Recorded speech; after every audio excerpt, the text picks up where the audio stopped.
Hello, friends. Great to be here with this mystic moment. I am post-festival. As many of you know, I created a big festival, and while I'm still in the throes of all of the follow-up, taking a short break to take a walk out here at Wonderland Lake. And it's here in Colorado, and it gives me a chance to abide in a quality that's very much alive in my heart and soul right now. That is gratitude.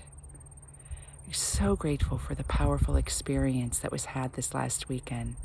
So grateful for the many people, so grateful for the gifts, so grateful for the sound that happened, and grateful that I got to be the creator and co-created with so many others.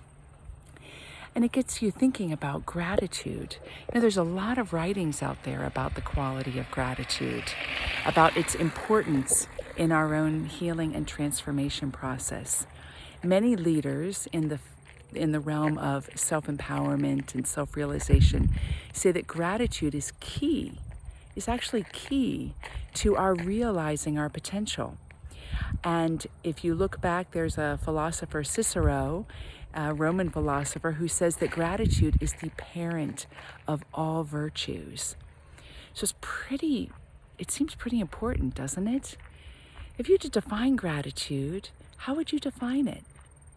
And do you find that it is easy to be grateful in every instance? So I'm going to give you a little reflection, and this is coming a bit because this weekend I was a speaker at a church, and their theme was gratitude. So it let me go down the rabbit hole a little bit, but I'm just going to share two little things with you. The first is that there is it's two foundations to gratitude given to us by the positive psychologist Robert Emmons. He says gratitude is made up of, first, an appreciation for the goodness in all life, and second, a recognition that that goodness is coming from something that is transcendent and larger than oneself. Now, what's interesting about this is that he doesn't make it personal. You know, when I think of gratitude, I think that it is a quality when we feel personally touched by that goodness. But because he broadens it out of the personal, it makes it possible to catch in the things that are harder to feel grateful for, which would be any form of pain and suffering, wouldn't it?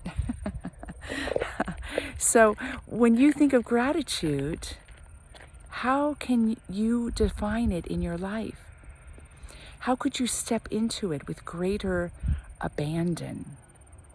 Do you think that it's an important quality in your life? No, there are a few ways that gratitude comes alive within ourselves where it alchemizes our life. One is putting our awareness on the goodness. So we can take time and look at things like, here I am out and it's a cloudy sky, but there's something quite magical about the feel of the air and the lay of the land. And that naturally lets gratitude arise within me. Not where I'm definitely giving words to it, like, oh, I am grateful for this, but just a felt sense of goodness and contentment in that goodness. And then there's acknowledgement that it exists. So even in having this talk, I'm naming it. I'm naming it, aren't I? Yes. And action goes a big way in helping with gratitude rising. If you don't feel grateful, if it's hard, which is one of the things that's important to do, act on things that bring about gratitude. Notice something and say, oh, thank you for that. Somebody smiles at you, oh, thank you for smiling at me. I wasn't feeling smiling today.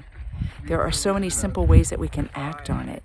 We can even act on it by performing acts that inspire gratitude in others. Unexpected acts of kindness go a long way. So how can you look at gratitude in a new way today? Now, I have a poem. I'm going to see if my screen lets me pull it up. But the ending phrase is what I find really juicy. Gratitude is a homeless, scattered love. What do you think about that?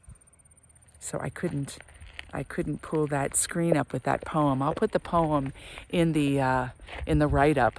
But if it clicked out, the ending line of that poem that has really caught me is, because the poem's titled Gratitude. At the end, the author says, "Gratitude is a homeless, scattered love."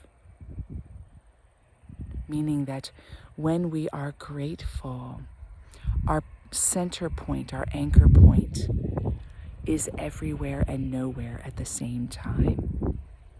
Wow. That's powerful, isn't it? So may you live a grateful life, moment by moment, today.